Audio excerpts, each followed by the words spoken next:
A noun is the name of a person, place, or thing. It is a part of speech that is used to refer to a person, place, quality, action, thing, or abstract idea. A noun can tell you who or what. A noun can act as a subject, object, complement, a positive, or object of a preposition. Nouns can be singular or plural. The plural form of a noun is usually formed by incorporating s at the end of the noun, but this is not at all times the case. There are exceptions to the rule.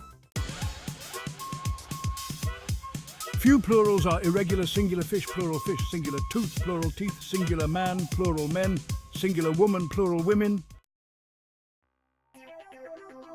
Different types of nouns. There are various types of nouns. An abstract noun names an idea, event, quality, or concept, like freedom, love, courage. An abstract noun is a noun that you cannot perceive through sense. It is the name we give to an emotion, ideal, or idea.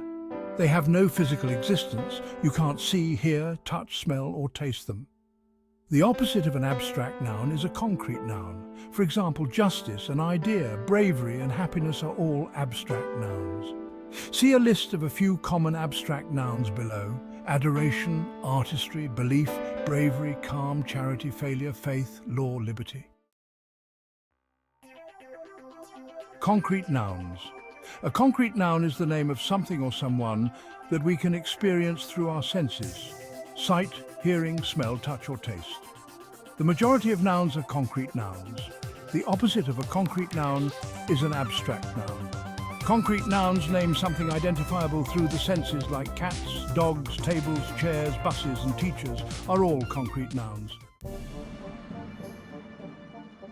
Animate nouns is used to refer to a person, animal, or other creature such as man, elephant, chicken, etc. An inanimate noun is used to refer to a material object like stone, wood, table, and so on. A collective noun refers to a group of things or people as a unit. For example, family, flock, audience, and so on.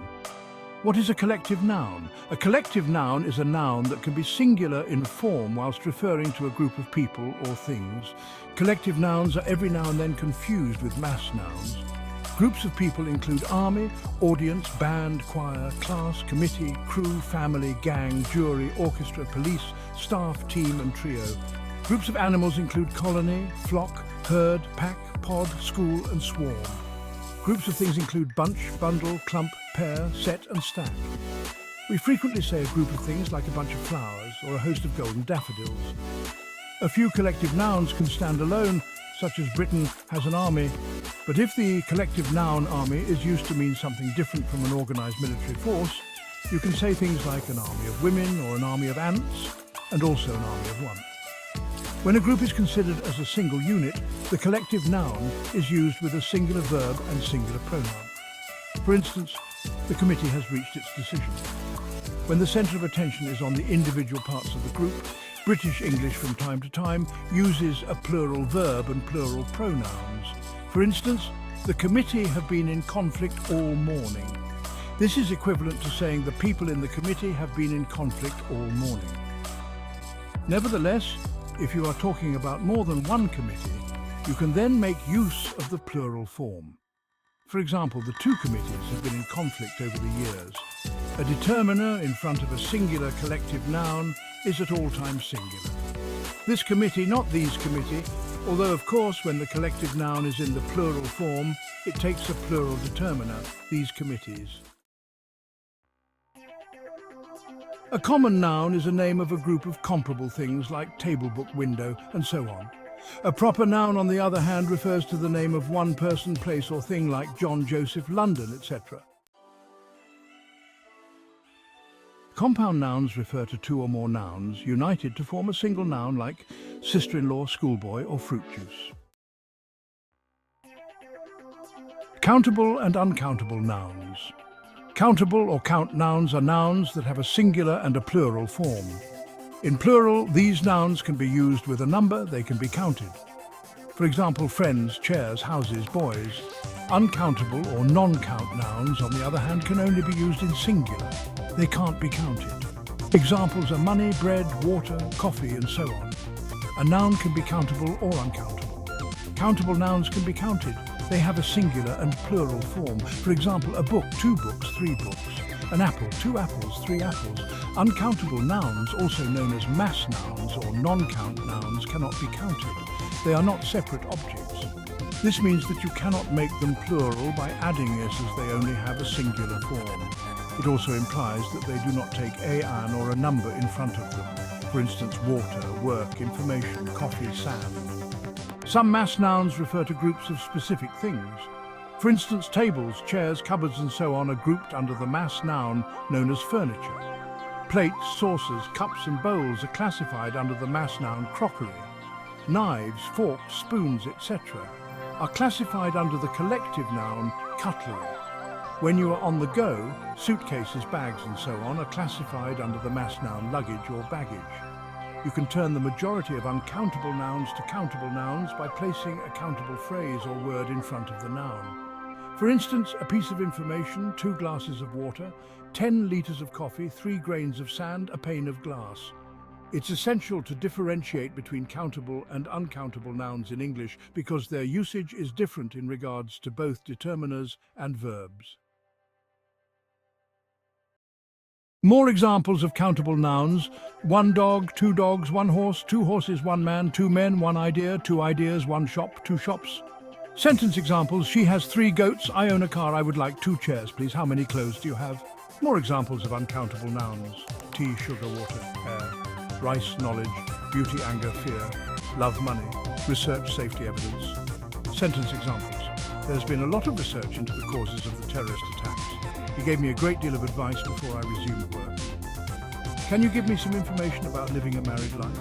He did not have much salt left. Measure 1 cup of water, 300 grams of flour and 1 teaspoon of sugar. How much rice do you want? A few nouns are countable in other languages but uncountable in English. They ought to follow the rules for uncountable nouns. The most common ones are accommodation, advice, baggage, behavior, bread, furniture, information, luggage, news, progress, traffic, travel, trouble, weather, work. Sentence examples: I would like to give her some advice. How much bread do you want? She didn't make much progress today. This appears like a lot of trouble to me. We did an hour of work yesterday. Be cautious with the noun hair, which is normally uncountable in English, so it is not used in the plural. It can be countable only when referring to individual hairs. Sentence examples: my daughter has long blonde hair. The boy's hair was curly. Mum washed her hair yesterday. My husband is getting a few grey hairs now. This refers to individual hairs. I found a hair in my tea. This refers to a single strand of hair. Compound nouns. Words are joined to form compound nouns. These are very common and new combinations are invented on a day-to-day basis. They usually have 2 parts. The first part illustrates to us what kind of object or person it is or what its purpose is. The second part refers to the object or person in question. Compound nouns frequently have a meaning that is different or more specific than the 2 distinct words. Primary part, type or purpose. Secondary part, what or who. Compound noun. Policeman, policeman, boy, friend, boyfriend, fish tank, water tank, dining table, dining table. You have observed that the compound noun can be written either as a single word, as a word with a hyphen, or as 2 words. There are no clear rules about this. A recommended general rule is to write the most common compound nouns as 1 word and the others as 2 words. The elements in a compound noun are very different parts of speech. Compound elements. For instance, noun plus noun, bedroom, water tank, motorcycle, printer cartridge. Noun plus verb, rainfall, haircut, train spotting. Noun plus adverb, hanger-on, passerby. Verb plus noun, washing machine, driving license, swimming pool. Verb plus adverb, lookout, take off, drawback. Adverb plus noun, onlooker, bystander. Adjective plus verb, dry cleaning, public speaking. Adjective plus noun, greenhouse, software, redhead. Adverb plus verb, output, overthrow, upturn, input. Regular nouns. The majority of singular nouns form the plural by adding s. Examples: singular boat, plural boats, singular house, plural houses, singular cat, plural cats, singular river, plural rivers. A singular noun ending in s, x, z, ch, esh forms the plural by adding s. Examples: singular bus, plural buses, singular wish, plural wishes, singular pitch, plural pitches, singular box, plural boxes. A singular noun ending in a consonant, and then y forms the plural by dropping the y and adding i's. Examples: singular penny, plural pennies, singular spy, plural spies, singular baby, plural babies, singular city, plural cities. Irregular nouns. There are a few irregular noun plurals. The most common ones are listed below. For instance, singular woman, plural women, singular man, plural men, singular child, plural children, singular tooth, plural teeth, singular foot, plural feet, singular person, plural people. A few nouns have the same form in the singular and the plural. For instance, singular sheep, plural sheep, singular fish, plural fish, singular deer, plural deer, singular species, plural species, singular aircraft, plural aircraft. Asymmetrical verb-noun agreement. A few nouns have a plural form but take a singular verb. Plural nouns used with a singular verb. Sentence: news. The news is at 6:30 p.m. Athletics. Athletics is good for young people. Linguistics. Linguistics is the study of language. Darts. Darts is a popular game in Europe. Billiards. Billiards is played globally. A few nouns have a fixed plural form and take a plural verb.